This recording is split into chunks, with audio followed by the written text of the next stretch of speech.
Today is November 5th, 2020, and you're watching and listening to the Bush League Bros podcast.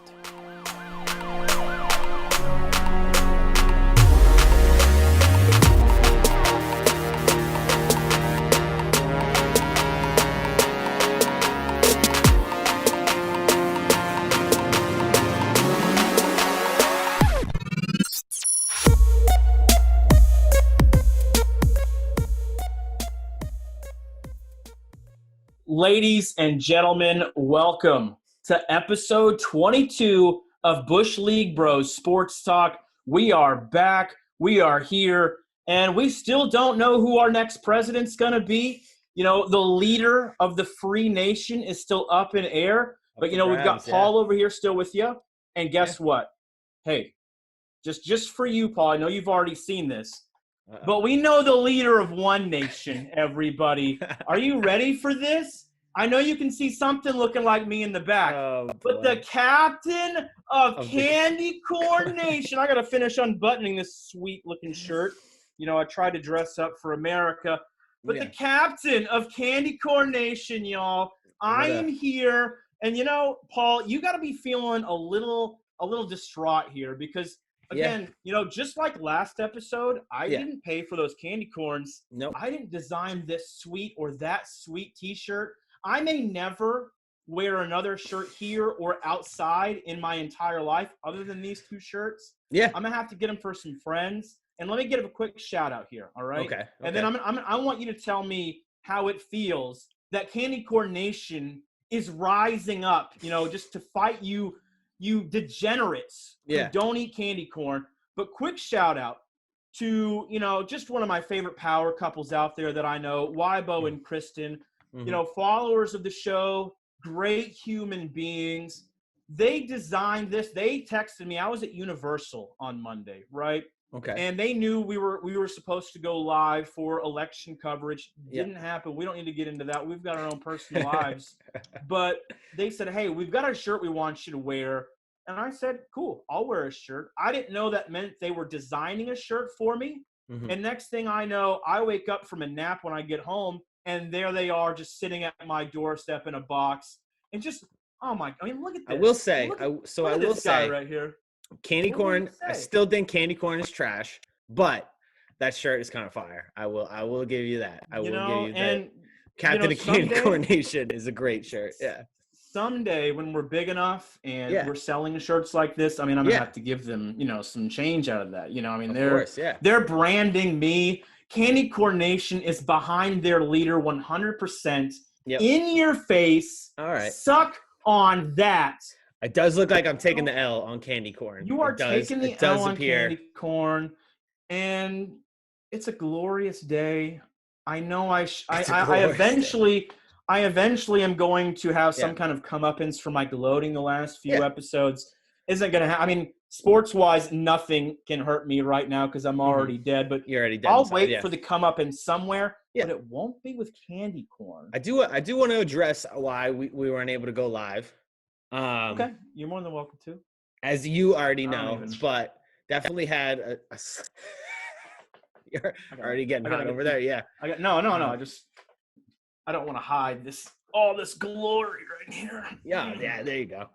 No, definitely had a slight bit of a COVID scare yesterday or in the past couple of days. Still not feeling the greatest. Negative for COVID though, luckily. No COVID. It just sucks, dude. Like this world we live in where like, I don't know, I probably have like a sinus infection or a cold, just a normal cold, but like I have to go and get a COVID test now. Like anytime that like you just feel sick, like it's the worst, dude. I waited forever to get a COVID test, like almost 6 hours to get my COVID test. Just miserable. Like I'm not a very patient person, so it was not my favorite thing to do. But it did make us miss the live podcast yesterday too. Although I will say we would have went live to basically just be like, who knows who's going to win the election? Because we still don't fucking know who's going to win the election. It's looking like Biden. I'd have to check the betting odds. The betting odds have swung so many times. So many times. It was Biden was they in had the lead. And then 10 p.m. last night swung all the way, like 80% Trump was going to win.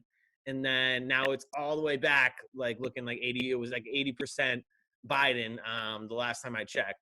So who knows what's going to happen, dude? I mean, this is a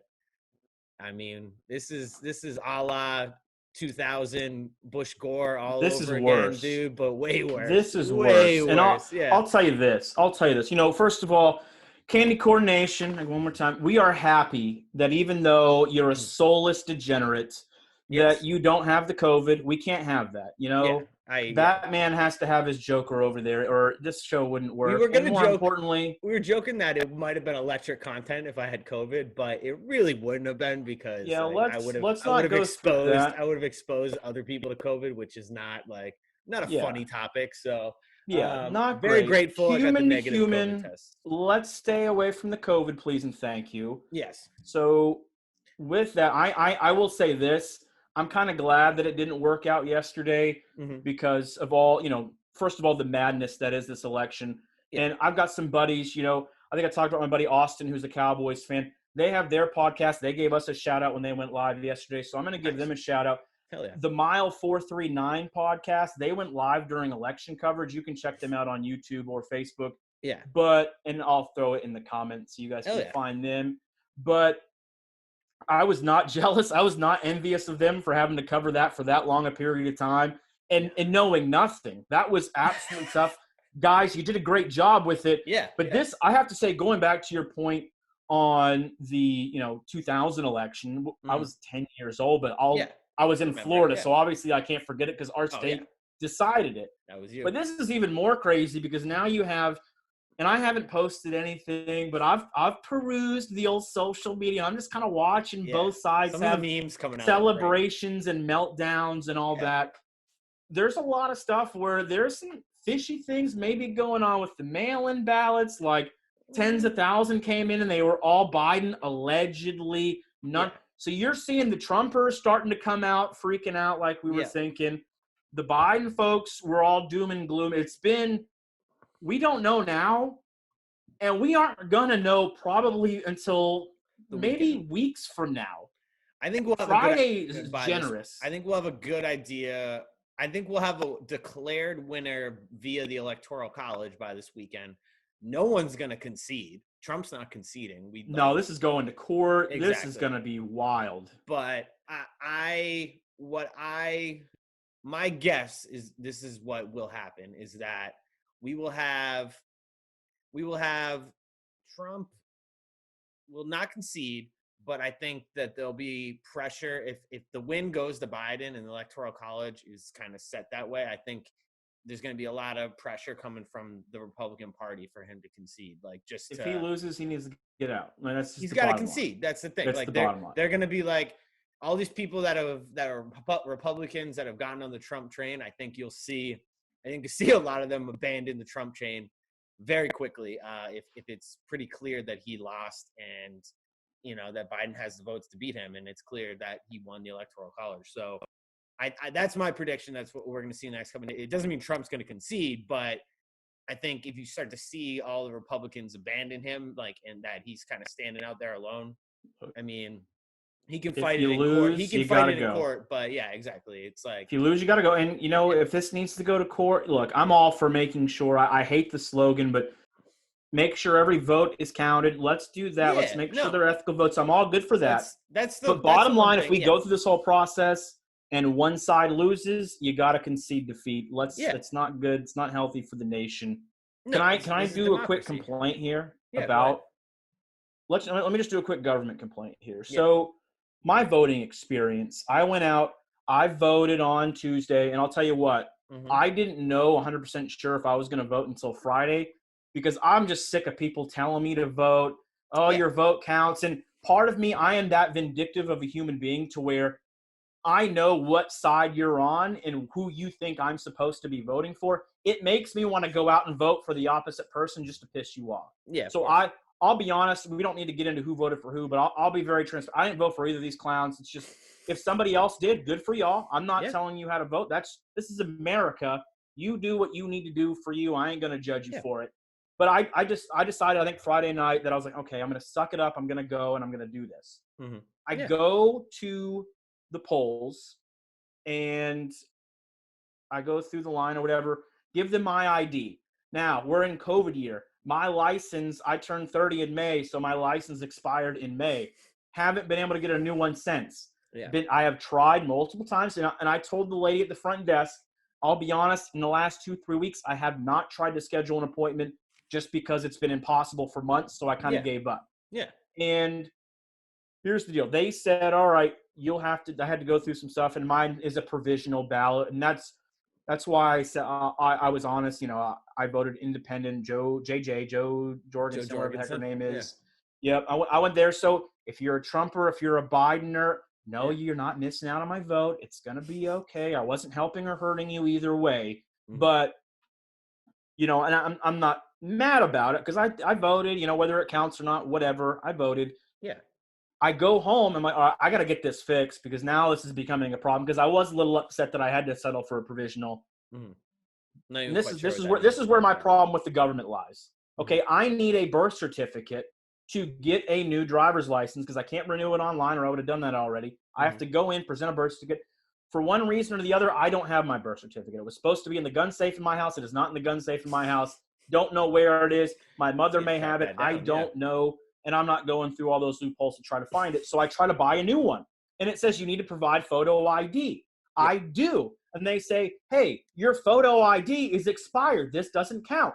Well, it's the only photo ID that I have because I'm not some crazy guy with a million IDs. So the government says I can't renew my license without a birth certificate, but I can't get my birth certificate without an up-to-date license. That is the American government. Yesterday was absolutely frustrating to me, and I'm absolutely sick of it. So here's my new decree, whether it's Trump or Biden, whoever wins, kudos to y'all. I need you to fix this shit because I'm absolutely sick of driving with an expired license and not being able to get it remedied. It's absolutely out of control. I'm tired of it. And I thought that little story was a great synopsis of kind of how our government's been working, at least in my lifetime. Yeah, no, I hear you, man. It's really not easy to do any kind of stuff like that. You gotta make an appointment and all this crazy shit nowadays to even do any simple things like that, man. It's just wild.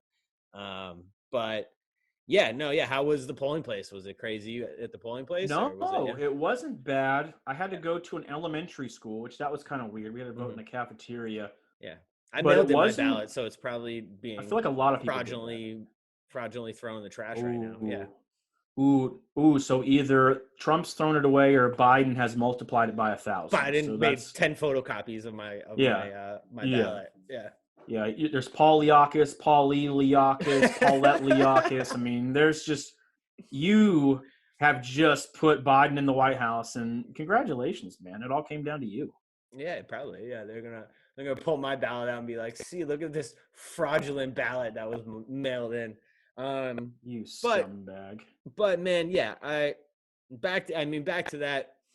I don't know how you can be against all the ballots being collected. My main thing is why the fuck was the deadline? You had till election day to mail it in. You just had to postmark it on that day, I think. Wasn't that only for Pennsylvania? They had some state ruling where they could do it the day of. It was postmarked. It should have been the last day to mail in your ballot should have been October 15th. And we wouldn't be dealing with this bullshit. And they should have been able to count all of them as they came in. Yeah, no. How dumb is that system that we had to wait till today to open up mail-in? I was watching video of these people. They're literally hand opening ballots. I'm like, Jesus Christ, dude! Of course this is taking forever. There's millions of them. Well, and then they were sending them home. They said, no, we'll kick back till tomorrow. I'm like, hello, we got to get through this. Mm-hmm. But I did I don't know if you saw this. Do you know Scooter McGruber? He does the How Fans React. He does a lot of that, how Cowboys fans react and stuff like that. I like him because him and I share every favorite sports team. I don't know how that works, but it's glorious. Great guy. He posted today, and think of this in context of him being a Cowboys fan. Yeah. He said, of course, the presidential election is going to come down to Philadelphia Eagles fans. And that's where we're waiting. That's one of the big ones we're waiting on right now. that trash city that you've proclaimed the trash Those city garbage human beings is going to be the ones that probably end up deciding. Well, actually, it doesn't look like that. It looks like it's going to come down. If obviously if Nevada, well, goes right now Biden, it seems it's like over. Nevada now it's going to come down to. If it comes down to Nevada, it's and Biden gets Nevada, it's over. He's got 270, but which is good because I think the last thing any of us want is to hope Philadelphia is gonna figure this out for this whole country. Yeah, we don't need Philly deciding anything for us in any capacity ever. No, yeah, a bunch of Eagles fans out there rioting. We don't need that. We had enough of that after they won the Super Bowl with my Patriots. So let's just hope. Let's just hope it doesn't come down to that. Hopefully, PA. It seemed like last night it was all coming down to PA, or to Pennsylvania, but it doesn't appear like now Raiders Nation, the new Raiders Nation, got to decide the election. Yep. Good for y'all. Congratulations, Raiders. You got a lot going for you this year. You do. Yeah, it's wild out there, man. Yeah. Let's go into some pros and cons here real quick. We'll get into the sports talk here in a little bit, guys. Yeah. Don't worry, we're still a sports talk show. So, election season, it's not over, but it's slowly dying, right? It's dying a slow death. What has been the worst part about election season for you? Hey, we're going to be all right. All right. We're not doing that. We're pro-America. All right. We're not anti-America on this show. Mm-hmm. It's true. We are very even though I just bashed the government, but I still love America. You know what I mean? Look at this sweet bandana I got going on here. I was wondering, I was about to say, are you wearing a do-rag right now? Yeah, bro. I had a whole thing. I had a whole get-up planned. Yeah. But then when these sweet shirts came in, I said, screw it, get up. I got this beautiful face and this beautiful face rocking and that beautiful face rocking. Like, I'm just all over this place, man. I'm rocking it today. But what's been the worst part of the election season for you? Worst part is just everyone that like is consumed by the election. Like I like in terms of my brain space, it like even at its peak, it's taken up maybe like 10%. You know, I know we've talked about it more on this podcast, obviously, as we've closed in on the election, but I mean, it doesn't consume my life. My life is going to be pretty much the same no matter who wins. So I've never like let it consume me, but other people, you know, people close to me, people in my family, like, you know, they let it consume their lives. And it's like, come on, you know, as whoever wins, you're still going to get up. You still got to get up, go to work, live your life. Everything's, you know, nothing's really going to change that dramatically, at least immediately. So just get on with your life, man. And, you know, that's why I want this settled sooner than later. Like, I don't want this dragging out even longer than it's get it over with, man. Yeah. It's, you know, I want to just get through this year. I want to know who the president's going to be moving forward, but like, let's find out quickly. I'm just over it in general, I guess. But what would be your worst part of election season? It's probably going to be something similar with that. I mean, I'm tired of people. I'm tired of people pushing their values on other people. And we all come from different backgrounds, different lifestyles. We all have different reasons for believing what we believe. Yeah. I am so sick of people saying, hey, you know, if you're a Democrat, you're a communist and you hate America and Antifa this, Antifa, all this hippie nonsense that comes out of one party. And then, you know, if you're a Republican, you're a racist, you're a xenophobe, you're homophobic, you're all this. I'm so absolutely sick. I know great people on both sides of the aisle, and they're not either of those things. Yeah. And I think something that we need to get better at as a whole, and I get it. Like, you know, you and I always relate elections like this to Red Sox, Yankees. When it's time for the Red Sox and the Yankees to play, especially in the playoffs, me and my buddies, we're not doing a whole lot of friendly trash talk. It gets a little nasty during that time, but then we come together. Hopefully that's what's going to happen here. Put your differences aside. Yeah, exactly. I'm sick of that, and I'm also kind of sick of everybody with their goddamn voter stickers having to post about it. Oh, I don't like it. I can't. It is the most basic thing that you can do, and like, okay, I saw a meme of this the other day, and I think I've seen it in previous election years, where it says parents bitch about kids getting participation trophies, and then they show a picture of the parent holding up their sticker. Like, good for you. you rolled your fat ass off the couch and you did something for 15 minutes that you should probably do anyway. Yeah. It didn't require any real physical effort, didn't require any mental effort. Half of you didn't do any research and, really know where you truly lie anyway. Yeah. What are we bragging about here? I'm sick of sticker season. I'm all out on it. And I'm glad that I don't have to hopefully see another one forever. Well, I'll see, assuming I live to see the next election. We'll see him in 4 years again. Yeah, exactly. If we're still around by then. But, yeah, I mean, yes, the sticker, the notion that you have to post that picture that you voted with your sticker on is just, it's like posting yourself with a pumpkin spice latte. It's, it's basic bitch kind of stuff. It is. So you hate to see it. But hate to see it. Just go and vote, and you don't have friends to that I love dearly are doing it. And I was like, yeah. This just kills me to see. Mm-hmm. It just kills me to see. Yeah. So moving on. Well, what's your favorite? What's been the best part of this election season? It's got to be the memes, right? It's got to be me. I'm a big meme guy, man. Some of the memes are great. I've seen some memes coming out today with it's the LeBron James chase down block with Biden's face on LeBron James, and I've seen the DK ones. Yeah, and that one coming out too. Just great. Like Trump's the Falcons blowing the 28-3 lead. With the mail-in. I've seen the one with the DK Metcalf where Metcalf is the mail-in ballots chasing down. What's his name? The safety on the Cardinals.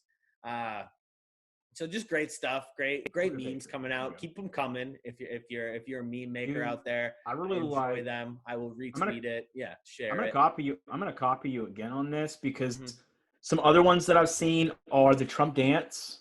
Yes. I really like the Trump dance ones. That's a good one. And I didn't really watch a whole lot of Biden's. I didn't watch a whole lot of either of them, but I didn't watch a whole lot of Biden's press conferences or speeches that he gave. But I saw one where he was completely stuttering over his words. We're gonna he does that, and someone interjects liar liar when he can't tell a lie. Yeah. So those two, the dance ones and the Biden stumbling ones, have just been phenomenal to me. I love the Trump one. He posted, it's on his own Twitter page. It was posted he pinned it at the top, and so it's like a compilation of all him dancing. And it's to the YMCA song by the Village People, which yes, I did see that one. If Trump is considered a homophobic or whatever, that's what people call him. But if you know anything about the Village, and maybe he's got Mike Pence, who definitely does not like gay people, as his vice president. Zap the gay away, guys. But if you know anything about the Village People and what that song is really about, and what it's the meaning somewhat behind that song. It's basically about having gay sex at the YMCA. Then it's just kind of funny. Are you serious? Is that you real? Know that? No, you're teaching me something right now. You need a history lesson on the YMCA by the Village. The Village People were all gay, and is this real news? I want to preface. I'm not surprised. I do not know this for a fact, but it is definitely pretty common knowledge that the Village People were gay, and you can hang with all the boys at the YMCA. If you listen to the lyrics of that song, it's let's all go. You fuck have at the YMCA. forever changed that song to me. Yeah. Who knew? I think a lot of people. I think this is not shocking news. I think a lot of people are pretty aware. I don't know. This is pretty. To hear Trump him playing that at his rallies, probably to a bunch of there's definitely some homophobics that are in his base. Sure. And they're all dancing along to the YMCA. It's just cool. Comedy gold to someone like me that knows that. Yeah. Maybe they're closet, maybe they have had their YMCA experience and they know I do. That's what they say about a lot of homophobics is that they typically have some closeted feelings. That's why they feel you are quite the educator. I mean, you're the one that a few episodes back, you taught me that storks deliver babies and that's how babies are born. And now you're telling me the YMCA is about gay sex in the YMCA. Good for gay people and good for the YMCA, I guess. I mean, hey, go. Can hang with all the. I haven't been to a YMCA in a long time, but it was never my favorite place to work out at. But they, better than Planet Fitness. They have good ones up here in the Northeast. It's a little better than Planet Fitness. That damn lunk alarm. I'm sick of it. I'll never go there again. Yeah, I bet you're throwing weights again. around in there, getting your swell on. Yeah, well, we've got 500 freaking cardio machines, treadmills, but we've got 2 bench presses and 800 people in here. How's this going to go? I'm sick of it, but I'm not going to go in on Planet Fitness today. That's not. Let's end on some positive talk here. We'll come back to some America themes here at the end. We're not done talking about America, but do you have any kind of positive message for those who might be stressed in this ridiculous week of election week when we still don't know what's going on? It's very contentious. Do you have anything positive for the people about America? I mean, dude, you gotta remain grateful that, and the reason why it's so important that this gets set, like, we live in a democracy. Most of the world does not live in a democracy, and we need to like remember how important that is. I guess like there's like a lot of places in the world where you could live under a dictatorship or whatever it may be, right? Like however they run it, oligarchy or whatever. I'm throwing out fancy words now. But a religious oligarchy. Yeah, very exactly. Nice. But there's a reason why we consider ourselves the greatest country on earth, because we live in a democracy. The people pick who runs the country. No one decides it for us. And I think the fact that Trump won last time around was a huge indicator of that the people still choose who the president is in this country. And that's why it's like he can't go on continuing to argue the results, man. Like, the Dems did that last time, and it was a shit show. It became a laughing stock. Like, dude, the guy won last time. It looked like he was going to win again last night. I was pretty convinced that it was going Trump last night. So did I. When I went to bed, I was like, man, this is over. Yeah. You see Bernie Sanders like predicted like this to a T. He was on Jimmy Fallon, like, I want to say like 3 weeks ago. Bernie Sanders. Oh, dude, I wish it had been not Bernie, a fan. I have about 10 other people on the Democratic side I'd like over Bernie Sanders, but I would have took Andrew Yang too, but Yang Gang, yeah, that was one of them. Love Yang. Love Yang. I want Mark Cuban to run in 2024. I think Mark Cuban will be a good player. Do you think we're going to have celebrities from here on out? Or if Biden wins, do we get back to normal? I mean, my idea is like, I don't hate the idea of an outsider becoming president like Trump did, but like, I would rather, like, Mark Cuban has a track record of like running successful companies and not bankrupting like his hotels, casinos, bankrupting companies, like frauding people like Trump has had his entire He's saving career. Delonte West right now. Exactly. Like, I would want someone like that has like a proven track record of doing well in economics, instead of like the guy that's just like, fuck it, like I'll do whatever, like I want a guy like that to come in and try and fix the economy rather than the guy that just kind of flies off the seat of his pants. I don't think that's like, if we're going to have outsiders, can we have like solid people that like are super successful actually at doing their jobs, not like a guy that has kind of been accused of being a crook like his whole career. I don't know. Who knows? It's Washington, but just a thought, right? I'm okay with an anti-establishment candidate as long as they like aren't they actually know what they're doing and I'm coming have for good it. ideas to fix the economy. Yeah. I won't be 35 by next election, so I'll have to wait till 2028. So yeah, the captain of Candy Coordination, the captain of America. Don't you worry. Brett runs for president. Exactly. And I already got a shirt ready to go. Could you imagine that? Like, it's like say in some reality, our podcast blows up. We end up having when our podcast blows up, we end up having a reality TV show based off our podcast, and then someday you're able to run for president. I mean, that's the American dream now, dude. Like it used to be like, all get good right, grades. Subscribers, people that watch this, I'm gonna need you all to start pushing this show to the masses here, because that's gonna be our new goal. Brett in the White House 2020. Oh, BL 2028. This thing writes itself. Yep. Look at this. If he can't eat candy corn, but I can, that already shows we can work with a multitude of human beings. Yeah. We're going to go across the aisle, behind the aisle, in front of the aisle. We're going to do it all for you guys. We just got to start growing here. Look at, I'm liking the cut of your chip right now, pal. Yeah. You've got some ideas. It can We're happen, going dude. places. Anything can happen. If Trump can be president, anyone can be president, dude. So We got a new goal here. We're taking this let's see how it podcast to the goes. moon. Before Literally, Space we Force switch off of on politics, the goddamn moon. Yeah. Before we switch off politics, let me just do one quick. Let me make sure there's no like updating news. I think I have it saved. Well, while you do that, I'll give a positive message to America as well, since I guess I didn't do that. I think I did it in the last episode, or I think I did it in the highlight clip that I did on Facebook for yesterday when we weren't going live. Mm-hmm. Whatever happens, it's going to be okay. Like Paul said, is our democracy a perfect system? Nah, probably not, but it's the best out there. Who's got a better one? You want to be Canada, eh? Hey, no disrespect to my maple lovers over there. You ain't America. You never will be. Mm-hmm. You want to be British? We kicked their ass in the Revolutionary War. You want to be the loser? No, thank you. No, thank you. Don't see any other country that can compete with us. You want to live in Russia? You want to live in China? See what's going on in there? You want real suppression of rights? Yeah. Try those countries. We're going to be okay. If Trump wins, guess what? The people watching, you've already survived 4 years of them. You could do another. If Biden wins, Trumpers, you had your time. You survived Obama. You survived Clinton. And you're still here standing. It's going to be okay. Like you said, I don't think this is going to have a huge – will there be small changes that impact some aspects of your life? Sure. Yeah. But you've survived them all so far.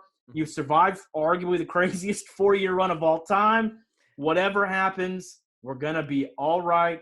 America, all we do is win, baby. And that's all we're going to continue to do, even though we ain't perfect. And I'll end my political hibbity hoodoo on that. Does that sound good? Are you anything else you want to say or any big updates while I was talking? Just, on top of that, I will give Biden some credit, man, for as senile as I feel like he is. He did come out and say this afternoon, he's like, if I do win, he's like, I want to be the president to everyone. He's like, I don't care if you didn't vote for me. I mean, they all say that, but but they all do say that. I'm interested to see what Trump's statement on that would be. He might say something along those lines, but he might also throw in a all these fucking Trump is the exception. Trump's the exception. He's been very vocal about red states, blue Trump none of that Trump. shit matters, dude. We're one country, man. It's not red states, blue states, whatever the fuck. It's America. It's America, dude. That's what we do. So that's what we do. But all right, so let's move on. We'll see what happens by the time our next episode comes out. Maybe we'll know who the president is. Maybe we won't. At the end of this episode, we'll come back to talk a little more America, but Barside Conversations edition. Hell yeah. Let's get into some sports talk, guys. Because after all, this is Bush League Bros Sports Talk. I am, look at this, captain of candy coordination, Brett Bagshelder. We've got Paul Liakis over there, Boston's finest, survivor of the COVID. Not really. He didn't get it. We found that out. We're transitioning now. It's sports talk time, and I want to cover some quick news. There's anything that you want to talk about that I have listed right here, jump in. Let me know how you feel. But this weekend, NBC has got a crazy lineup. They've been touting it. They touted it all last weekend. They got me hooked. I'll be watching NBC a lot this weekend. Hey, NBC, if you want to sponsor us or put it on any of your networks, we'll sell out. Yeah. But we'll start with this. Last weekend, NASCAR. I haven't talked NASCAR in a little bit, but we're getting to their championship run here. They've got one more race. They raced in Martinsville last week. Kevin Harvick, driver of the 4-car, he has 9 wins this year, which is incredible. And he missed the playoffs, the race for the chase, the Final Four, by 1 point as Chase Elliott won in Martinsville. So it'll be Elliott, Joey Logano, Denny Hamlin, who's bringing MJ, Michael Jordan, into NASCAR, which is great, and Brad Keselowski fighting in Phoenix for the title this weekend. That's on NBC. That's crazy. You win 9 races, you don't win the title. I guarantee you Dale Earnhardt would not be real thrilled with that. And I'm wearing his glasses so I can speak for him, right? Yeah. 2, we have the number 1 team in the nation, Clemson, taking on Notre Dame, the number 4 team in the nation. on NBC this weekend. Huge game. And it's going to be a little different. This is big news, and I'm sure you'll want to have something to say here. Yeah. Clemson last week survived a scare against Boston College. And it was a scare because they had no Trevor Lawrence because he's got the COVID. Yep. Hey, look at that. Paul, you can't catch – you don't catch the COVID. Trevor Lawrence catches the COVID. Are you better than Trevor Lawrence? I mean, you could say that. I think I'm going to say that. And he's out this weekend. To draft me a quarterback next year. Do you want the Jets to draft you, or you want to stay another year? Do you want to go to the Jets or? Oh, I'm staying in college if the Jets get. Okay, all right, yeah, okay. So, 2021, guys, Jets don't blow this. Pick a quarterback this year, so Paul, the guy who's better than Trevor Lawrence, can begin his impeccable NFL career. But Trevor Lawrence not going to be helping the number 1 overall team, the Clemson Tigers, against Notre Dame this weekend. That's big. They struggled with that against Boston College. Yeah.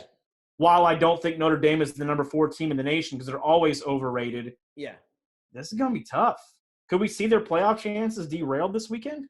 But I think you got to – if they lose without Trevor Lawrence, are they really out of it? Like, you got to think they still win the ACC. You know what I mean? And then they run the table. Because we got to remember, Notre Dame this year in COVID year is an ACC school. Yeah, exactly. So would they have to play again, or would the ACC maybe get 2 teams? This is it gets wonky. Big. It definitely does. This is big. If they lose this game, but I think it's gonna be. Is he definitely out? Because I heard he's definitely. They said he will be on the sidelines, but he's not playing.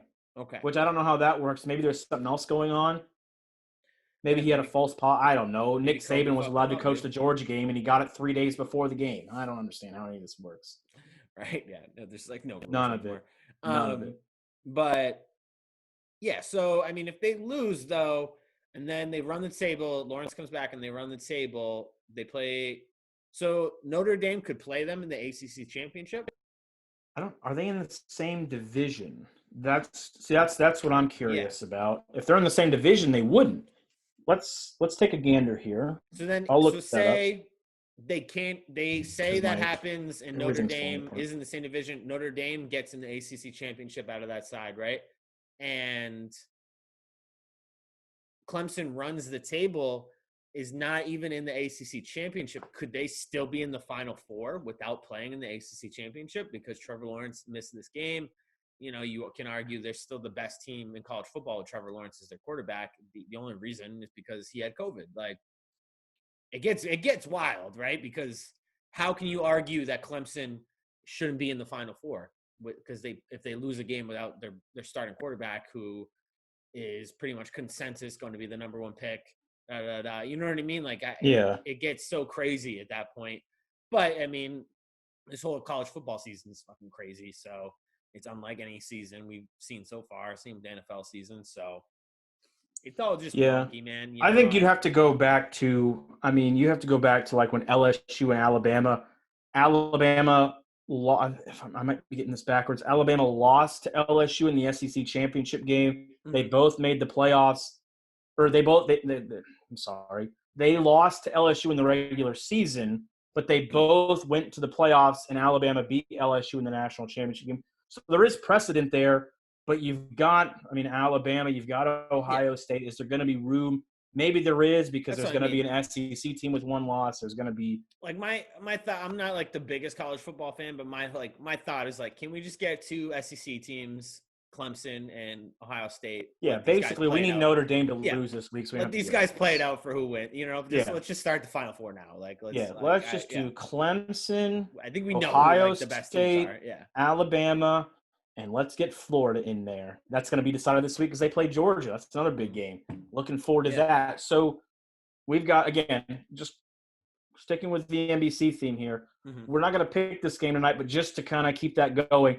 They also get finally a good Sunday night game after the atrocious one we'll talk about here soon. They get Brady versus Breeze Sunday Night Football, Bucs Saints. That'll be great. Mm-hmm. And that's going to take me to one more thing here. Then we'll get back into NFL, all right? Okay. We talked about this multiple times. We had a debate. Will he, won't he? We do this with fighters all the time. It's time to talk a little UFC here. Yep. Khabib could actually be coming back to go for that 30-0 that he promises Pops during the last fight night, Silva versus Uriah Hall. Mm-hmm. Uriah Hall allegedly retired Silva this weekend by KO. Yep. Dana White announced a few things. One, it looks like Conor and Poirier is official for January. There's some dispute over that. We haven't seen the official promotion poster, but he did say that. He said Izzy is going to move up to light heavyweight to fight Blachowicz for the title. Yep. Which the next fight's going to be John Jones then. Oh, for sure. And then the big one, Khabib, he said he felt, in Dana's words, that Khabib was being emotional that night, going there without his dad for the first time. And in conversations, he feels like Khabib's going to come back and go for 30-0. What are your thoughts on that? It's possible, man. I don't know, man. Like, Khabib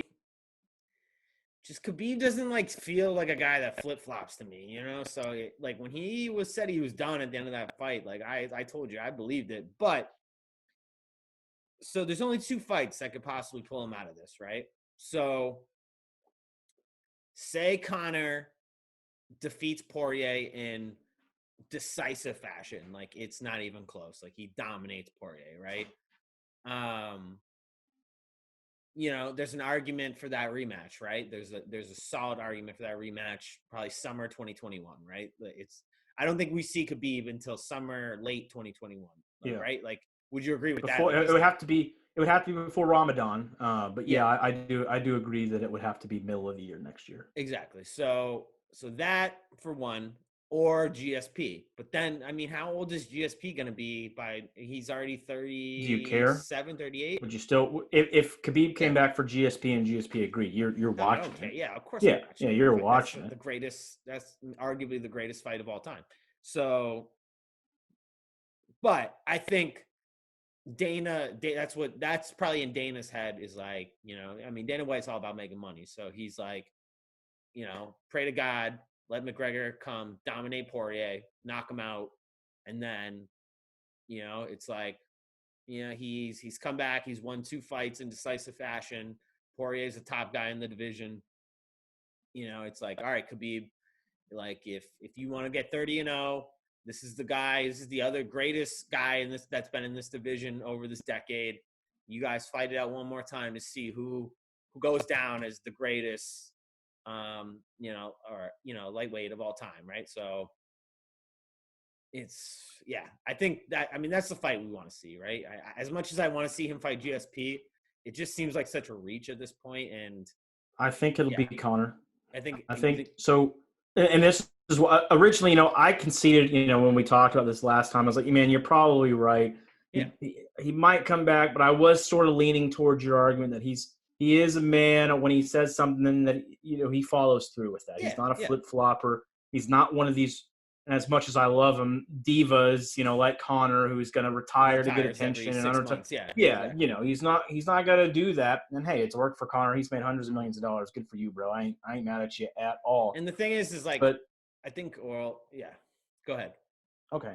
So I think what's kind of leaned me towards he is coming back, not only Dana, but on DC and Helwani, whatever they call it, where Daniel Cormier and Ariel Helwani do their weekly show, DC's his teammate. They're training partners. Oh, and he made it seem like, I don't think he's done.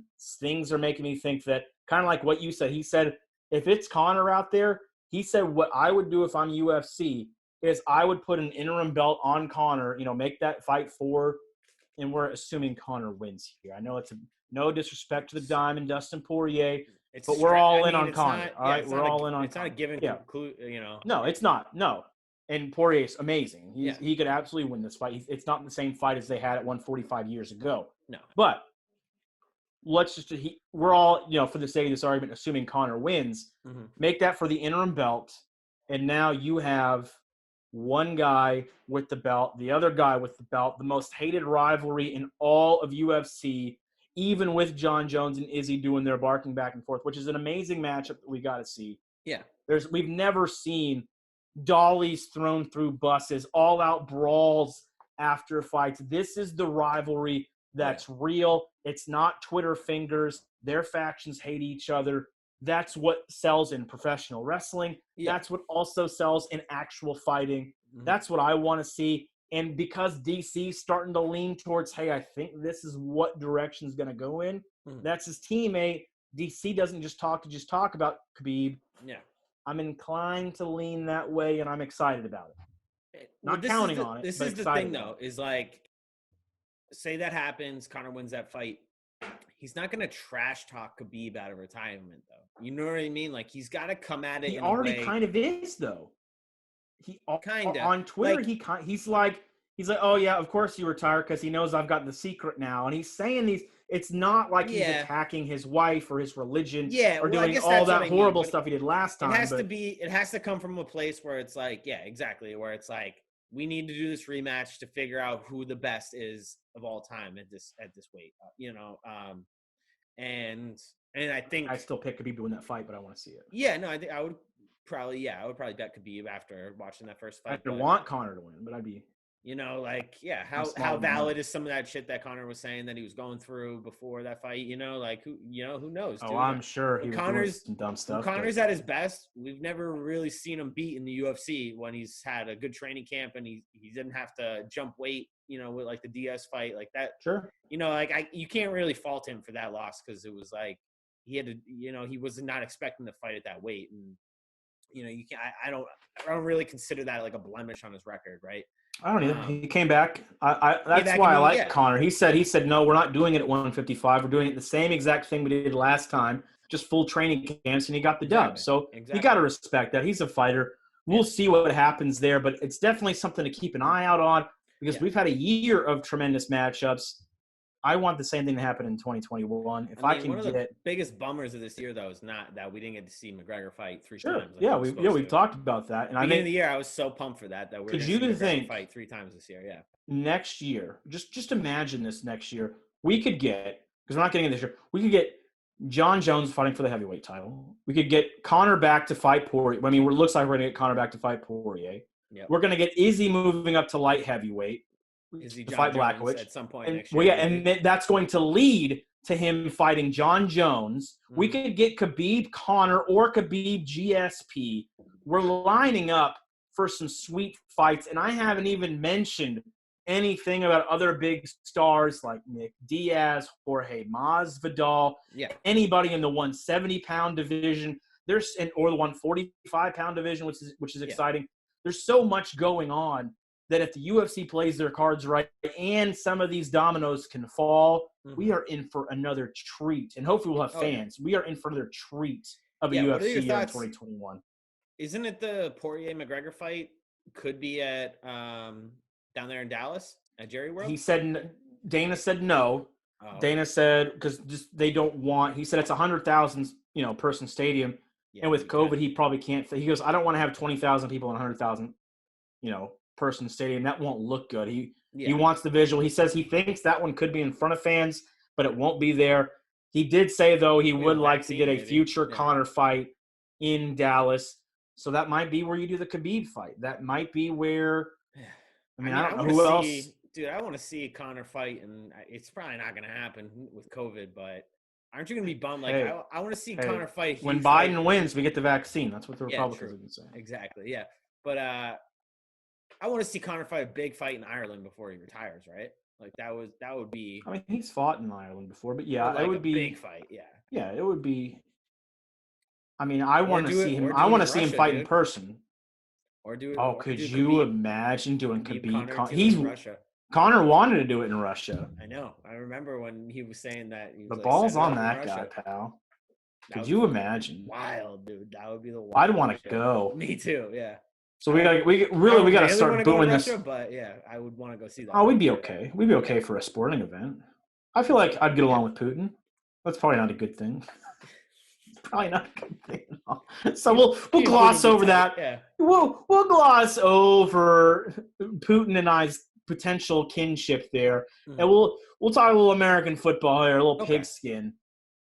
A lot to unravel right now. Sadly, speaking of the COVID is running wild in the NFL. we've got It's running wild everywhere, dude. You see, we hit 100,000 cases nationwide yesterday or today, technically. Whatever. Yeah, It almost feels like a just another day now. Like it's just okay. There's more COVID, but NFL concerns me because even though my real team, these guys, the Cowboys, they stink. My Ravens, they're still in the thick of it. Hopefully, I didn't jinx them by liking them. Mm-hmm. But we've got John Elway and the CEO of the Broncos. They've got the COVID. Andy Dalton has COVID because we're not allowed to have even mediocre things on the Cowboys. Ravens, speaking of the Ravens, their cornerback, Marion Humphreys, I'm sorry. Yep. He was tested positive for COVID, and that means 6 others on the team are at high risk because they were around him. Mm-hmm. Feels like there would be more than that at high risk. And now, I don't know if you saw this. This isn't on the rundown because it came out today. San Francisco had a player test positive, and San Francisco plays Green Bay tomorrow night. So COVID going a little crazy here. Yeah. Not sure how – they've done a good job managing it so far. We haven't had nothing. We're still on schedule. There's been some, games moved around here and there. And stuff. But we're still on schedule. Yeah. This is a lot. Yeah. No, yeah. As we get down the stretch of the season, there's obviously not going to be much wiggle room for stuff like, for COVID cases that come up. So it's going to be crazy. But, it's reflective, like I said, of what we're kind of seeing in the country again. Like COVID cases are on the rise everywhere. So it's like, no surprise that there's more cases in the NFL. These guys are part of the population too. But, it's big, dude. They have to start canceling games, especially for teams that are like in the playoff picture. They might get lucky and be able to cancel a game for 2 teams that aren't even going to make the playoffs anyway, right? Like, then it doesn't really matter. But we can cancel all of Dallas's games. We can just make that happen right we can now. just cancel the rest of the Cowboy season. I don't care. But when we're talking about teams like the Ravens that need are in like right in the playoff hunt. Mm-hmm. Obviously can't afford to miss games due to due to COVID in terms of playoff seeding.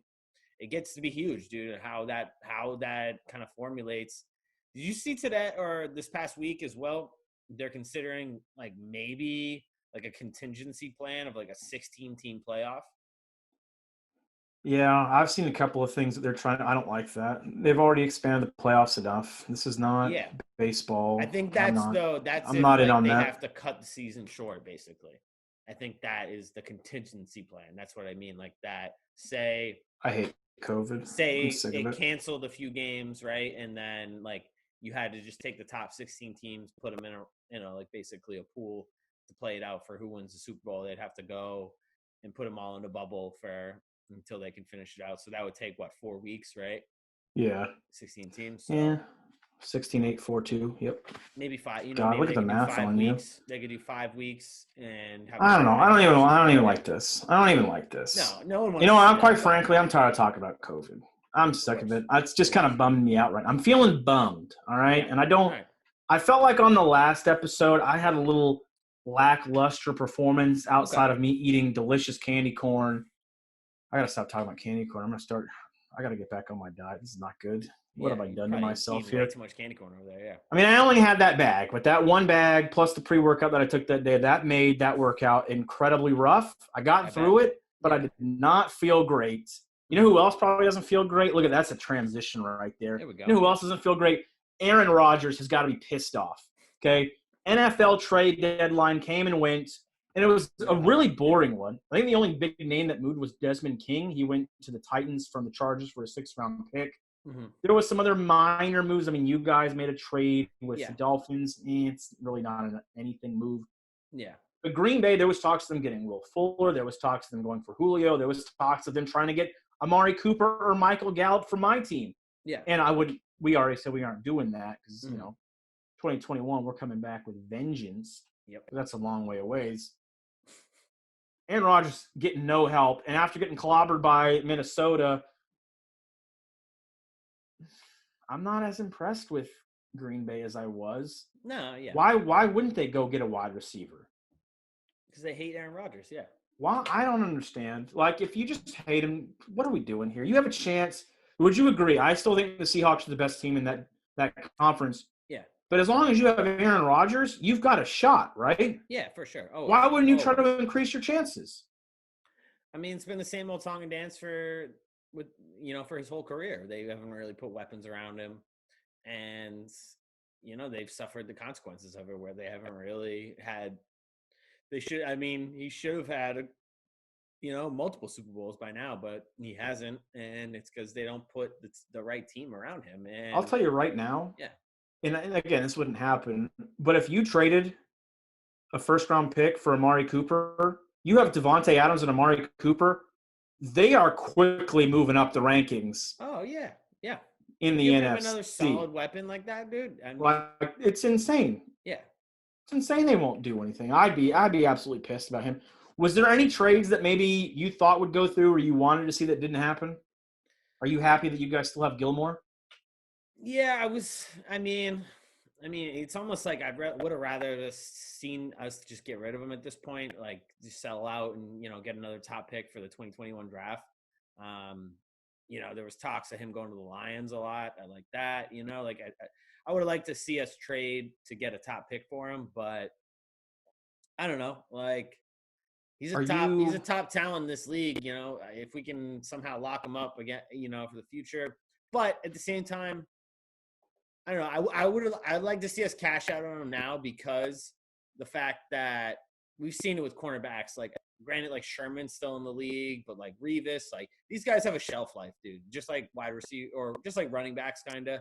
Wide receivers a little different, but just like running backs, these guys really have like a 5-6 year peak, and then it's kind of. I don't know. Corners last a little longer. Talib had a good long career. But like, I'm talking peaks. Sherman is still solid. He's not. Yeah, I mean, they're only going to be elite for 3 or 4 years, but he's still right there. Gilmore is amazing. Can I ask you this? Yeah. Let's just lead into this right now. This was a topic. We'll skip around here a little bit. Cowboys and Patriots stink. Are you done? Are you still clinging to hope that maybe you guys could win the division and make some noise, or are you all? Is the Cam experiment over? Where are you at with Patriots Nation over there? It's pretty doom and gloom. I will admit that. It's pretty doom and gloom right now. Belichick coming out this week basically saying that this is because we sold out and paid a bunch of guys money to win 3 Super Bowls in 4 years. I did hear that. Like, he's got a point. He does have a point. Worth it. I'll take 3 Super Bowls over in 4 years over, sure. what I mean? And then take one crappy year. But the one thing that gives me optimism, if you look at the Patriots' schedule the rest of the way out, they do kind of like they play the Ravens, but besides that, every game is winnable from there on out. Not saying they're going to win every game, but there's a real chance they could get to like 9-7, 10-6. 10-6 is kind of a stretch at this point. You think they're going to go 7-2 down the stretch? Look at their with schedule. What we've seen from this team, who also didn't make any moves to help their offense. Yeah, look at their schedule. They play the Jets twice, I believe. Oh my God! They play you Patriots fans just don't know how death works. The Dolphins are, man, they ain't a bad football team. I mean, Fitzpatrick should still be starting, but but if you like, that's what I'm saying. You look at their schedule; it's theoretically possible that they could still make the playoffs. Have y'all played the Dolphins yet? We played them, I think, week 1, and we beat them. So we'll see. I mean, it's doubtful, but I haven't given up hope completely. You're only a half a game better than us. I'm going to need you to. Yeah. Here's the thing. I don't want your pain to be drawn out like mine is every year. I want you to understand that it's going to be okay. Mm-hmm. And quite frankly, I think this is just some evil ploy by Bill Belichick to make the AFC East go, you know what? I think you had Rex Ryan on ESPN, that goon. I like Rex Ryan, but he just says some dumb shit. He said, oh, they're done. They'll never be good again. He said all this crap. And I'm paraphrasing. That's not a direct quote. But, I mean, I think Bill, he's like, all right, Brady and them, they're going to be good. They're not going to be great. I mean, we saw they barely beat the Giants this weekend. Yeah. They're going to be good. They're not going to be good. Probably not going to win the Super Bowl this year. We'll see what AB does. I'm very much looking forward to that this weekend. And we'll talk about that on the next episode. Yeah. But, you guys have a down season. Oh, weird. Oh, my goodness. The Patriots have a top 5 pick. Oh, my goodness. Wait a minute. They packaged their top 5 pick and Stephon Gilmore and something else, and all of a sudden, here's Trevor Lawrence or here's Justin Fields. There's Trevor Lawrence something is going on. refusing to go. I mean, not that the Jets would never trade us if they get the top. That's why I said or Justin Fields. Yeah, but because the Jets ain't winning a game this year. Can we agree on that? 0-16. I mean, 0-16. Can we just lock that in? I'd love to see it, but yeah, I don't know. Can't necessarily guarantee that, but yeah. I'm guaranteeing it. I'm gonna do my 0-16. Lock that in. That's my lock of the year. Jets ain't winning a football game. Yeah, but somehow Adam Gase will survive. I could see it, but yeah, no. I mean, that's kind of if we're gonna just continue to lose. I mean, you don't want to go 8-8. Like that puts you like in a terrible position in terms of drafting. Like we're gonna be in the middle of the pack. I don't even know if then you could package years like that and Gilmore for a top pick. So probably not. But Tank, baby, I mean, your hope. Come join us down here in the cellar. It's fun. Your hope is that one of these teams that finishes worst is someone that already has a quarterback, and then you really do start, considering, you could unload a ton of draft stock for the number one pick. I tell you, I'm getting real. I mean, I have reason to be done with the actual season. Yeah. I'm really excited as we get closer to the draft. We're going to start doing draft talk on this show. I'm an absolute draft nerd, big fan, looking forward to that. And I'm going to be selfish. I'm going to switch over, talking about my Cowboys that also stink. So we'll break down our picks on the next episode, how we did last week. Not a bad week, I think, for either of us. I think we both did pretty decent. And Cowboys, I predicted they were going to lose. They did. Ben DiNucci stinks. Cowboys Nation, I don't know what y'all were thinking that this was going to work out. Nucci Maine is not the answer. But I wasn't even mad. Like, I was mad because I was seeing the defense create 4 turnovers, I think 3 sacks, and they played lights out. They only gave up because one of the touchdowns was on the offense, and then the other one of the safety, that doesn't – it's not on the defense. It's not on them. So, and it wasn't that defensive touchdown should not have been a touchdown, but I won't even get into that because it's probably better that we lost anyway because there's no hope. Here's my overall thought of this game. First of all, where was that defense when we had Dak? If the defense was like that, not amazing, but pretty okay. Yeah. 3 sacks, 4 turnovers. I'm not mad at that at all. You're looking at a much different season, at least when Dak was playing. Yeah. Than we are right now. But I want to go over to the trash city. And I got to tell y'all, Carson Wentz, I never want to hear Carson Wentz is a better quarterback than Dak Prescott ever again. Carson Wentz is abysmal. This defense has given up 30 points in every game this season except for the Rams in week 1. Yeah. And you guys put up 15. That's all they put up on the Cowboys. Is 15. That's all you could muster. Carson Wentz does not look comfortable at all, and I don't want to hear anything about weapons and blah, blah, blah. He barely outplayed Ben DiNucci, a 7th-round quarterback who couldn't throw the ball in the end zone. Yeah. This guy, I don't know if he's pressing. I don't know if he's not healthy. I don't know if it's just in his head mentally. I saw on the internet, I can't remember who said it, but I think it was on I think it was Stephen A. Smith, and I hate to quote him, but he did say something that I kind of agree with. If this was Donovan McNabb, the city of Philadelphia would not have him as his starting quarterback right now. Am I wrong on that? Is Stephen A. wrong on that? Probably, yeah, you're probably right. Yeah, they would. Carson Wentz needs to be benched for Jalen Hurts, and I don't know that Jalen Hurts is any better, but you got to see at this point. At least you got to. Yeah, he has more interceptions than anybody by far. I think Kirk Cousins is second. He's just throwing the ball away. He can't hold on to the football. He had 2 fumbles. He's just – this guy's broken. He is not the guy that was an MVP candidate. He's not better than Dak Prescott. I don't want to hear it. He's not better than your guy Kyler. Hell, he might not be better than Ryan Fitzpatrick right now. I am all out, and so should you, Philadelphia. You lead the division. Ooh, good for you. Mm-hmm. I hope you do, and I hope you get a middling, mediocre draft pick because of it. Yeah. Y'all got to start thinking about what's going on with that quarterback because something's wrong. Yeah, absolutely. No, I totally agree. Like, I've told you I'm out on Wentz. I think that he's not the same guy since that knee injury.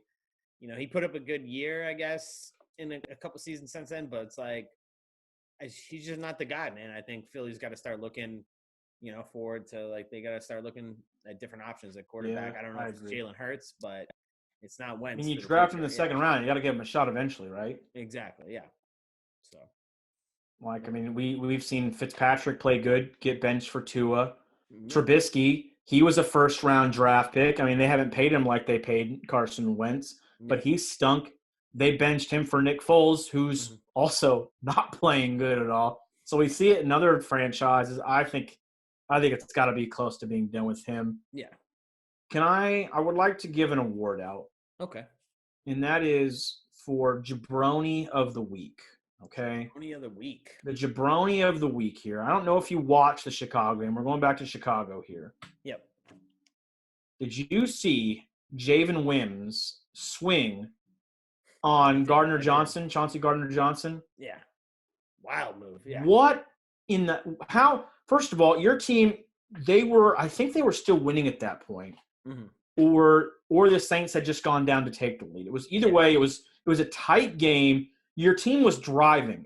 I think they got a first down off that play too. Yeah. Called back, 15-yard penalty, drive killer, and it totally screwed the momentum of the entire team up for the rest of the next 10, 15 minutes. They lost the game, in my opinion, because of this. And if you didn't see it, basically what happened is there was a couple plays before this where Wims and Gardner-Johnson got into it a little bit. I think Gardner-Johnson knocked out Wims' mouthpiece or threw it on the floor or something because they were in each other's face. And allegedly, they're pulling the Rondo and Chris Paul thing here. Yeah. Wims is claiming that Gardner-Johnson spit in his face. I don't know. But later it was like 4 or 5 plays later, he just comes up. Gardner-Johnson doesn't even know he's right there. Wims swings on him. Johnson, to his credit, does nothing. Yeah. And then Wims starts throwing haymakers, and the jackrabbit, Janoris Jenkins, comes in and just turns into a whole clusterfuck. Yeah. And it cost them the game. It's just stupid, and Troy Aikman called it selfish. I agree. Yeah, you can't do that, dude. And punching someone that has a helmet on, I'll never understand that. That's absolutely retarded. Am I wrong there? Dumb. Just not a smart move. Yeah. I probably shouldn't say it. You can't say retarded anymore. Can't say the R word. You call your friends retarded when they're doing something. Mike Scott quote. Boom, got him. Yeah, no. Anyway, as a teammate, how would you be feeling about that situation right there? Yeah, super selfish move, man. I mean, you possibly cost your team the game. You can't have it, dude. You can't. Like, you're a professional athlete. I don't care what happens. Like, between the sidelines, you have to compose yourself. Like, you don't see stuff like that happen at the NFL level too often. You see it happen in college every once in a while, where something like that will happen, where guys will just start swinging on each other, which is a little more understandable. Those guys are a little younger, a little more immature, but in the NFL, dude, you can't do that. I mean, I would assume he's getting suspended, right? Like, I don't know what the penalty has come down on. The NFL, I think, did suspend. I know they fined him. Yeah. I think they also suspended him for a game. Yeah, exactly. So just a dumb move. Can't do it. He also ripped his chain off, right? Didn't he rip his chain off before doing it? I saw that too. I don't know if I saw the chain. I saw the mouthpiece. Maybe there was a chain. I don't know. Is that what he pulled the mouthpiece out? Yeah. He pulled the mouth. I know the mouthpiece was pulled out, but okay. I don't think I remember. Aqib Talib was the one that had his chain pulled out Talib pulled out Crabtrees all the time, and that was awesome. That's what you get for wearing a chain on the field. But yeah, that was like a great rivalry. But yeah, that was fun. Yeah, exactly. So, but this is just dumb. This is selfish. Move, you can't be punching people. Don't punch someone with a helmet on. Everyone out there, it's not going to feel good in your hand. I can assure you that. Yeah. So congratulations, Mr. Wims. You are the Jabroni of the Week. I'll probably have more of these, and if you ever have one, we'll do that too. I'll probably label myself a Jabroni every once in a while because I'll probably deserve it for saying dumb things like I said a few minutes ago. So is there anything else that you want to cover before we do our Thursday night football pick? Or are you ready to roll? I'm ready to roll, dude. Let's make our picks here. So this one on paper at the beginning of the season was probably going to be our first good Thursday night football game. Yeah. Packers at San Francisco. And now Jimmy G's hurt, although he wasn't playing good anyway. We know Nick Bosa has been out. George Kittle is now out for at least this week. Mm-hmm. Packers 5.5 points favorites. I've got to think coming off of that embarrassing loss to Minnesota, I've got to be going Packers on this. Would you agree or would you disagree? Yeah, you gotta take Packers on this You game. taking the 5.5 as well? Yeah, you got a pissed off Aaron Rodgers, doesn't have any new weapons. He'll probably have a good game. And yeah, the Niners are just depleted at this point. So yeah, I think I don't see any scenario where Packers don't cover and don't win this game, really. So I'm rolling with the Packers. I'll stick with the points, but I'm gonna take Packers. Yep, I will take the Packers and the points as well. I just think this one's an easy one. In weeks past when we've had our pooper bowls, it's just been a toss up because the two teams have just been so god awful, terrible. You didn't know what was going to happen. This one kind of seems like something that we can all bank on here. I mean, I'm taking the thing this. is like the Nick Mullins is going to beat Aaron Rodgers. Yeah, exactly. Like the Packers are going to put up some points, and like how is San Francisco going to keep up with it's just I don't see a path towards it. Like maybe if their defense wasn't depleted, they had Bosa. Like maybe Nick Bosa can change a football game, but exactly. So not if he's on the sidelines. No, exactly. So got to roll with the Packers this week on Thursday night football. So that'll be nice to have some football on tomorrow, especially if this election shit is still crazy. So that'll be nice to have. I'm sure it will be. Yeah. I'm sure it will be, and we'll have plenty more football talk next episode later this week when we record Friday night. Actually, we might have to record Saturday, but I'll talk to you about that here in a little bit off camera. Either way, whatever our weekend episode is, we'll have our picks. I'm sure we'll have more updates, what happened on this game, what's going on with COVID, blah, blah, blah. And I'm sure other crazy sports things will happen. But I think it's time to go over to some Barside conversations. Yeah. All right. America styles here. So Brett Batchelder here, Poliakis over there. This is the part of the show, if you've never watched or listened to us, where we're just two dudes having conversations that you would have at the bar. We're going to debate some things, get some ideas, put ourselves in some scenarios. But for election week, I thought I'd make this about the red, white, and blue, the old US of A. I like it. So here's where I want to start. Yep. We're talking about Mount Rushmore. I know a lot of sports shows do their Mount Rushmores of sports stars and things like that. And maybe someday we'll do that. I think it's just kind of cliche at this point, but you never know. Maybe we're bored one day and we do it. Let's talk about the real Mount Rushmore. Where all the presidents of the United States, or arguably the 4 greatest presidents of all time, are immortalized on this big-ass rock. Yes. So if you don't know, if you're not from America or you're just an uneducated swine living in this country, what a mean thing to say. Our listeners would never not know who's on Mount Rushmore. But let me go over it with you here, just to refresh. We've got Teddy Roosevelt. We've got Abraham Lincoln. We've got George Washington.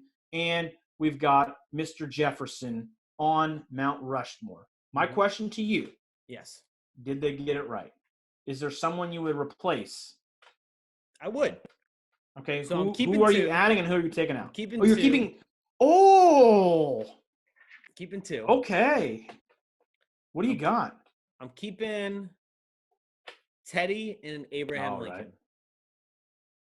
And since we live in 2020, George Washington, Jefferson, all slave owners they're canceled. Oh, come on. We're not canceling. They're cancel culture. Hang on. Taking them Hang off. on. Is that the only reason? The only reason? It's kind of a joke. So wait a minute. Can we Oh, okay. All right. So you're not okay. You're okay. I was about to go hard. I do have someone else that I need to put on there. Yeah. I mean, slave ownership, not good. But without George, without Jefferson, we aren't sitting here right now doing this podcast in the free old US of A. So, but it's very 2020. We can't cancel these guys. It's very 2020 we have to just cancel them. Yeah. You almost had me Karening on your ass. Oh man. I almost lost my mind. So, anyway, carry on, my friend. Do you want who I would replace him with? Yeah. Who's out and who's in? JFK goes up there. I'm a Massachusetts guy. Wow. You gotta put JFK you would be. There. You would be, you damn Bostonian. JFK is going up. I love me some Kennedys, dude. Okay. Banging hookers and all. So who's coming down? So Washington's coming down, and Jefferson. Over Jefferson. Oh, and Jefferson. So you really are taking 2 down. Okay. I really am going to take 2 down. And then this next one's a tough one, dude. It's like I don't really know who else I want to put up there, but I'm gonna be in the spirit of the country coming together. I'm gonna be bipartisan. Let's put Ronald Reagan up there too. Mr. Ronald Reagan, he was a beloved president. Let's put him up on Mount Rushmore too. I was thinking about him. We'll take down the slave owners, and we'll put him up on there. Okay. Teddy Roosevelt was the national park guy, right? Like I love Teddy Roosevelt did establish the national park system, made us the strongest Navy of all time. Abraham Lincoln got shot. Yeah, the only guy that's done more for black people than Abraham Lincoln is Trump, dude. So according to Trump. So I do have a caveat. Or do you want to do yours first? Do you want to do yours first? I'll do mine. I don't even know how to follow that up. I don't know how to follow that up. Only person that's done more for black people. I gotta keep Teddy. Teddy's my favorite president of all time. He did a lot of great stuff for the country, and he's just a man's man. A rough rider, went on safaris and killed animals. I know Peter doesn't like that a whole lot. Yeah, and then he gets shot in the middle of a speech, gets back up, and keeps going. Yeah, that's a man right there. All in all, Teddy Rosie. I got to keep Abe. I mean, the Civil War, big part of the civil rights movement. Can't be where we are without him. Yep. And I've got to keep – Jefferson's the one for me that's got to go. And I know he's a big part of history. But as a president, George's got to stay. George, to me, he's the reason that we don't have dictators, because he said, no, I can't. They wanted him to be king. He said, nah, fam, we ain't doing that. Nah, direct quote, George Washington. Check it out, people. Nah, fam, can't be doing that. I was going to say, Abraham Lincoln didn't take a bullet as well as Teddy Roosevelt. So you got to consider that, yeah. That was a really funny joke. Abraham Lincoln didn't get shot as well as other presidents. Too soon? Yeah. But JFK didn't either, so. Oh man, you just like him, man. You got the old shot up. I'm getting dark right now. Yeah. Damn. Okay. So I thought about Reagan as my replacement, but woke Brett has done a lot of reading lately about how Reagan may have had a hand in getting crack in African American communities to destroy the African American family. I don't know.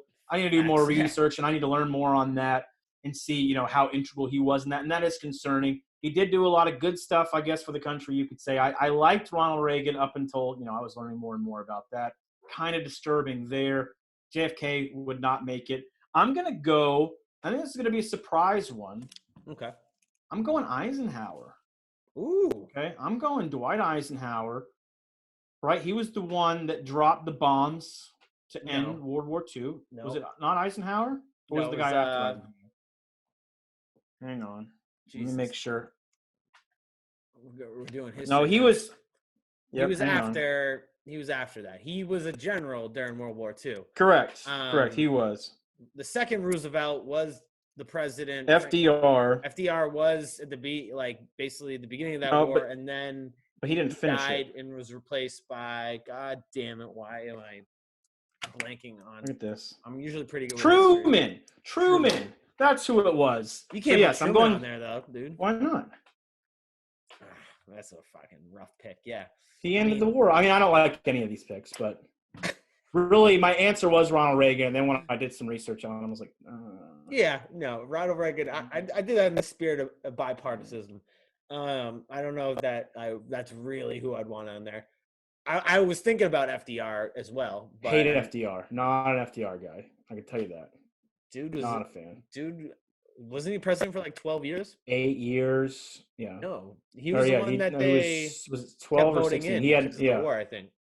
Yeah, I don't like that. Don't quote me on history facts, even though I do like history.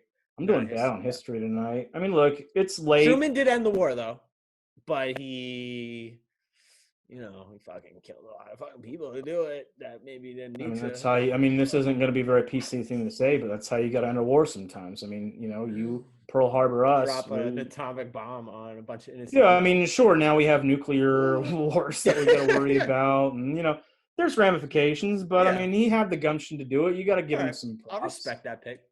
And I got to, really what I wanted to say leading into this was there's been a lot of great picks. When you really dig into these presidents, a lot of them have some skeletons in their closet, which is going to kind of I mean, so I mean, my boy JFK has got some skeletons. I'll admit that. If you I mean, he look was into the him, yeah, one that called out the mafia. I mean, when he wasn't supposed to, yeah. I'm talking more like But he was a notorious coos hound. Like that's hey, a yeah, Marilyn Monroe, baby, Marilyn Monroe and many you gotta do what others. you Yeah. gotta do. So But I don't know. I do have. I'm This pretty is mad at gonna my be history right there that I really yeah. butchered that. I This need to is do gonna be my. my comment though. All right, let's go for it. Somehow Trump pulls all this out. He does win. Somehow he remains president.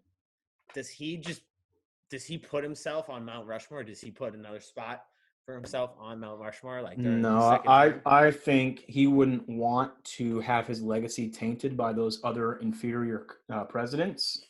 So he would find a taller mountain. He'd probably go to the Rockies and just like Yeah. carve an entire mountain out of his entire body, like just a huge statue, not just a face, and a huge statue mountain Mm-hmm. of Maybe Lord he puts Trump. a statue of himself next to like the Statue of Liberty in New York.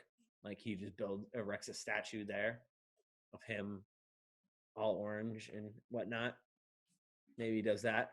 He's gonna do something though, right? Like I don't know. Well, I don't think he's going to win now, True. but I don't know if that matters Isn't to it him crazy? anymore. Like I don't know. all the presidents get like a library or something. Like I feel like Trump wouldn't like. I don't really think you can like put a library up for He's going to Trump. have a video library. He's gonna have maybe another casino in Las Vegas, Yeah, maybe like the Donald Trump National Casino, his museum, I don't because it's know, usually like a a library strip slash club named museum. Yeah, after him. I don't know. yeah. I don't know. It can't be a library though. Like he doesn't. You think he's read a book ever?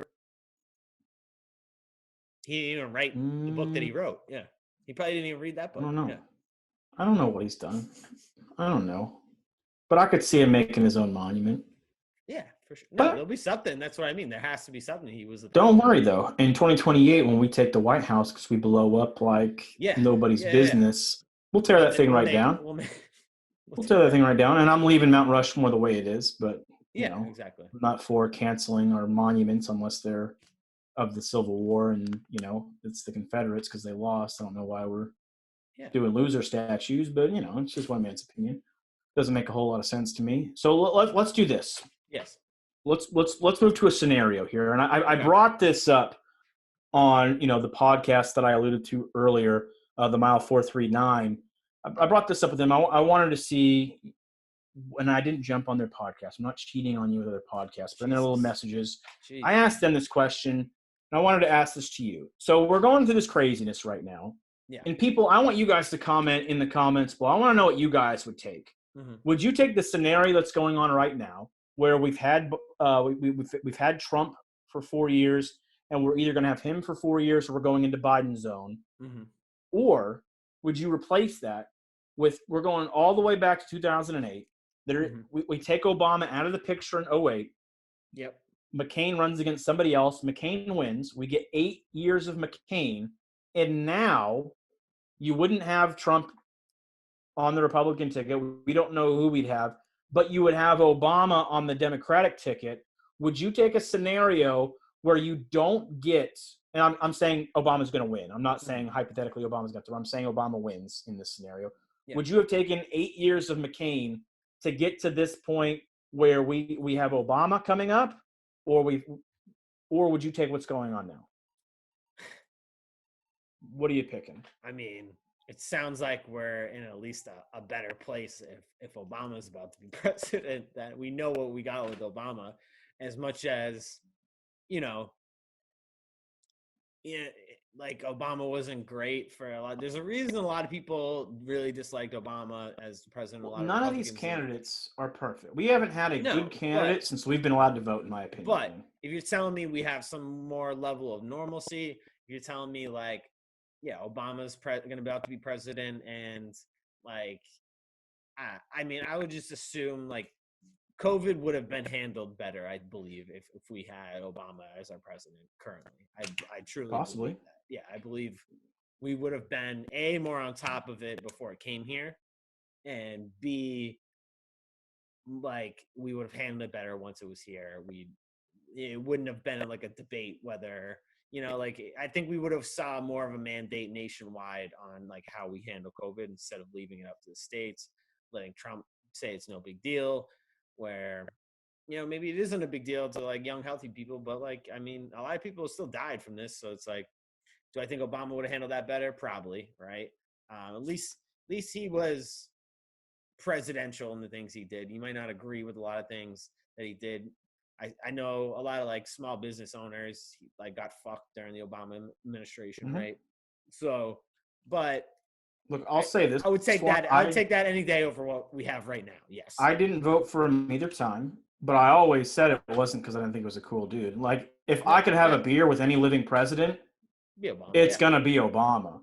Like what are you talking about? I might roll. Who would you rather have a beer with, dude? I might roll with G-Dubs. GW, like I would rather go to like a comedy event with him. But if I'm gonna have a beer, I want, because you know who I'm talking sports with? I'm talking sports with Obama. Yeah. Obama would always do the NCAA brackets. Yeah, he's tight with the NBA cats, so maybe I get to meet some of them. Yeah. Obama just seems like a real chill dude. Yeah, and I feel like I would get along with him as a person 100%. So that's what I should have asked. Who you getting a beer with? But I mean, GW, he throws a nice fastball. Give him that. Yeah, and he can duck a shoe. At one point, he could probably get some baseball. Who wants to watch tickets? the Texas Rangers? Oh my! I mean, who wants to watch the Red Sox right now either? But but Mookie getting the Golden Glove. I think G-Dubs. He might be more of like a funny person to hang out with. You're right. Like he might have a few too many beers. Actually, I don't think he drinks anymore. That was actually like a problem for him. But maybe you could get him to have a couple beers. Who knows? I doubt it. But he might just be. I just not hanging out with Bill on certain islands. No, I'm definitely Bill's definitely out. Bill is definitely out. That's fair. It's probably a good call. It's probably a safe choice. Bill's probably I don't want to be anywhere in private with Bill Clinton. Yeah, not going on any planes with old BC over there. Not going to any islands that he may be visiting. Definitely not. Allegedly, yeah. Not chilling with him and Mr. Epstein. So hey, you probably could have saw Trump there too. Boom, roasted, got him. Boom, roasted, yeah. Boom, roasted, got him. Not taking Clinton, but yeah, I guess you got to roll with Obama. Yeah, he probably would be a pretty cool hang. But yeah, who knows? Yeah, I mean, can you imagine? Just imagine this: 2028, while we're running and still doing the pod, because we are workhorses. That's just what we do. We wouldn't stop this podcast. We would keep doing it. Yeah. We wouldn't even do presidential addresses. They would just be podcasts, and it would be electrifying. And we get Obama on the pod. That's what's going to happen, and I'm pretty excited for it. And we'll get GW on the pod. Featured. No, I'm excited for it. Yeah. I'm liking. We've got some future plans still kicking it in 2028. He's not that old, right? 8 years from now, yeah, GW will be fine. Yeah, he's only like 60 something, right? No, he's got to be in his 70s for sure. You think? Mid 70s, probably. Yeah. I mean, I couldn't even guess the right president like I wanted on Mount Rushmore tonight. So yeah, I want to say he was late 60s when he left office. Yeah, you're probably right. I don't know anything tonight. I'm all over the place. I'm gonna do one more for you here. Okay. One more thing that I want to know. I'm gonna cut out some of this stuff just for time's sake. We can do this another day. Yeah. We've got July 4th. We've got plenty of America to celebrate and plenty of time to do it. But here's what I want to know. National anthem. We all know it. I'm sure we all love it, whether you kneel for it or not. That's not what we're talking about here. I want to know what American-related song, it can't just be like Seven Rings, Ariana Grande. Great song, by the way, but that doesn't have anything to do with America. What song would you change at events, at sporting events, whatever, for the national anthem? What are you taking out? I mean, this is easy. I think we're gonna have the same one. It's not by any real artist. Is that a good indicator? Are we still in the same track? Would you say that some marionettes might have sung this song? Some puppets? Yes. Team America. Yeah. Fuck yeah. It's gotta be. Team it's America. Gotta be. Fuck yeah. Fuck yeah. I don't know if we're allowed to sing it on YouTube, but I don't care. That has to be our new national anthem for sure. Like, doesn't it just get you pumped up for America? Huh? Doesn't that just make you want to just fuck shit up? Doesn't that just get you pumped for America? Yeah. makes me want to bleed red, white, and blue when I hear that song. And So then, if you're gonna replace it, parents wouldn't want their little snub-nosed, annoying children at sporting events anymore. More tickets for me, and that means I can get drunker and not have to worry about stepping on a child or whatever. Or if I have a child, I can't take them, but I can go without them. So it gets me, hey, honey, you got the kids. Yeah, I'll take that song over God Bless America. What's the other one? Yeah, I need something like Sea to Shining Sea, that one. Is that the same song? No, it's different, yeah. From Sea to Shine. I mean, these are kind of boring. Like we gotta upgrade. Like even if you give me like Living in America, I'll take give me something upbeat. Yeah. Give me something that I think America, fuck yeah, that's where it's gotta be. Yeah. I was gonna say, yeah, either that or something Springsteen, I guess. Right? He's all about America. Or Miley Cyrus, Party in the USA. I mean, maybe that's my new top pick. It could be up there. That could be up there. It's not a bad. Moving my hips like choice. Yeah. I mean, if you're lying if you say you're lying if you're saying that song's not a banger. Everyone. Miley Cyrus, Party in the USA. That's absolutely a banger. Banger, yeah.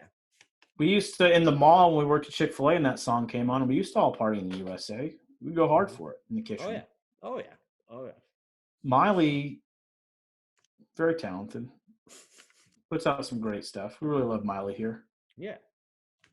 Very talented. I enjoyed her Wrecking Ball song as well. Yeah. Did you? And the video, yeah. Oh, dear God, you little prevert. Here we go. You make me sick. I'm talking about her legit vocals, and here you are being a little horn dog. You got some problems, pal. Apparently, yeah. It's nice to know that you're not too sick to still be a little horn dog. That's probably good. Yeah. No, yeah. That's when you know. That's when you know you're really, really sick, when you just like you can't even muster that up. Yeah.